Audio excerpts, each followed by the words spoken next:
Продължаваме с новини от спорта. На 20 младежи бяха тествани за новия футболен сезон на Академия Футбол Фактори в Лондон, информира директорът на клуба Илко Якимов. Днес ще ви срещнем отново с господин Илко Якимов, който е директор на Футбол Фактори Академия.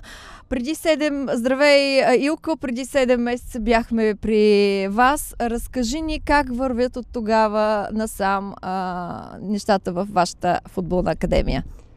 Добър ден на всички зрители на BBR TV. Всичко върви много добре. Намерихме с моя колега господин Стефанов още много млади момчета, които показват много добър потенциал. Ще ви помоля да се представите. Как се казвате, на колко сте години и от кой футболен клуб идвате? Казвам се Георги Михайлов, на 13 години идвам от Локомотив София. Името ми е Кристиан Александров, на 16 години идвам от футболната школа на Чавдар Ретрополе. Аз казвам Лъчезар Иванов, на 16 години съм и идвам от футболната академия на Арсенал в Атина. Казвам се Благовест Кирил Графски, на 19 години от школата на Пирин Българът.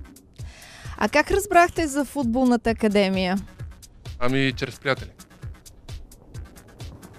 Моя менеджер ми препоръча да се свържа с Футбол Фактори и така дойдох. Видях страницата на Футбол Фактори във Фейсбук и се консултирах с господин Илко Якимов. Чрез Фейсбук, в групата на Футбол Фактори. Здравей и на господин Стефанов. Вие сте главен треньор на Футбол Фактори Академия. Последния път говорихме за създаването на детска футболна академия и тя вече е факт. Разкажете ни малко повече за нея. Здравейте на всички зрители на BBR TV. Радваме се, че се виждаме много с вас. Искаме да ви благодарим много за оказаната подкрепа. Да, вече е факт и детската школа. Имаме сформирани 2 футболни групи. Те са на възраст, първата група е на възраст 10-11, втората група е на възраст от 12-13. Имаме по-млади момчета, които използваме също в тренировъчния процес, за да придобият по-голям опит за напред.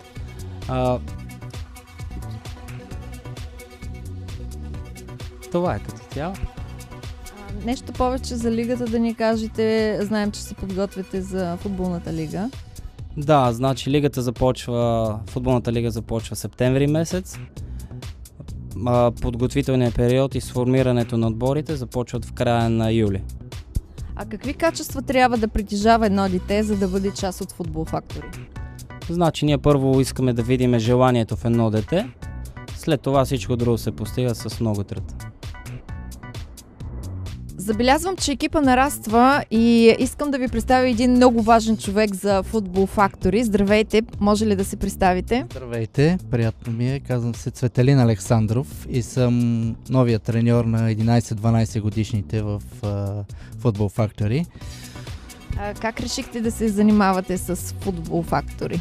Ами историята е такава. Синът ми започна тренировки тук в едната от групата на Футбол Фактори. Аз посещавах доста често неговите тренировки, помагах на хората от тренировъчния екип и те ми предложиха работа и така се случи. Работата е приятна и ми харесва и надявам да се развива добре. А вие имате някакъв стаж като футболист? Ами всъщност имам като стаж като футболист, като ученик по-скоро. Тренирах за Локомотив София, но след това спрях тренировките, продължих с други неща и сега се радвам, че отново се връщам тук на терена и то заедно с сина ми и сме заедно. Илко, какви са бъдещите планове? Разбрахме, че заминаваш за Азия. Разкажи ни малко повече за това. Да, поддържаме много добри отношения с Академия в Тайланд, с която вече работим последните 3 години. От тази година, октомври месец, първите деца от Тайланд ще дойдат тук при нас, както и господин Стефанов ще прати деца от Англия за Тайланд и всичко върви много добре. Чудесно. А какво е посланието на младите таланти, футболни таланти? Разбира се, да тренират много здраво и всеки е добре дошъл при мен и господин Стефанов.